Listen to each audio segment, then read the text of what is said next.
Maximus nous rappelle que le 4 mars prochain, les Italiens, qui sont de plus en plus eurosceptiques, iront voter. Pensez-vous qu'une percée d'un parti eurosceptique soit possible ?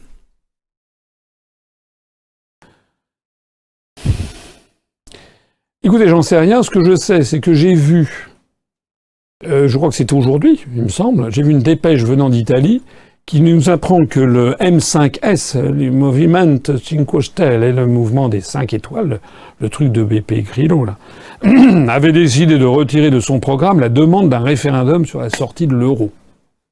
Voilà. Voilà. C'est-à-dire que probablement, dans la perspective de ces élections, des pressions considérables ont dû être exercées sur BP Grillo et sur les dirigeants du Movimento 5 Stelle, et donc ils ont dit, voilà, on va retirer le référendum sur la sortie de l'euro. Voilà. Donc maintenant, j'allais dire, la voie est libre pour que le mouvement 5 étoiles, mouvement populiste, arrive au Quirinal, au palais du Quirinal, c'est-à-dire au siège du gouvernement de l'Italie. Ou si pas lui, ce sera peut-être une alliance, il y a peut-être Berlusconi qui va ressortir du placard, je ne sais plus exactement. Mais enfin bref, c'est exactement, d'une certaine façon, ce qui s'est passé en Grèce avec Tsipras et Syriza. Vous vous rappelez, c'était la gauche radicale qui était arrivée en Grèce, vous vous rappelez, qui était arrivée en Grèce début 2016. Quand on voit le sort qui est fait aux retraités, aux petites gens en Grèce, aux retraités. Maintenant, c'est les maisons, les appartements, les résidences principales des gens qui sont menacés. Le droit de grève est de plus en plus encadré en Grèce. C'est un mouvement, un gouvernement dit de gauche radical. C'était le grand ami de M. Mélenchon, Tsipras.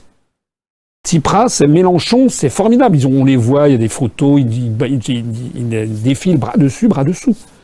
Voilà. Et Syriza était l'homologue de France Insoumise ou du Front de Gauche.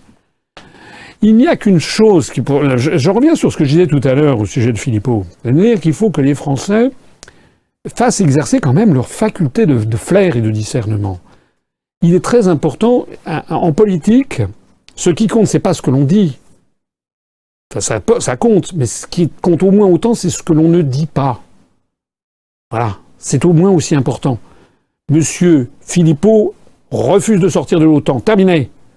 Monsieur Philippot fait comme si je n'existais pas. C'est un menteur, c'est un escroc politique. Monsieur Mélenchon refuse de sortir de l'Union européenne et de l'euro. Le mouvement 5 Stelle en Italie a décidé de ne plus soumettre au référendum la sortie de l'euro. Le Front National, Madame Le Pen, ne veut plus sortir de l'euro ni de l'Union européenne. Elle n'en parle plus. Monsieur Tsipras ne voulait pas sortir de l'euro ni de l'Union européenne. Podemos en Espagne, c'est pareil.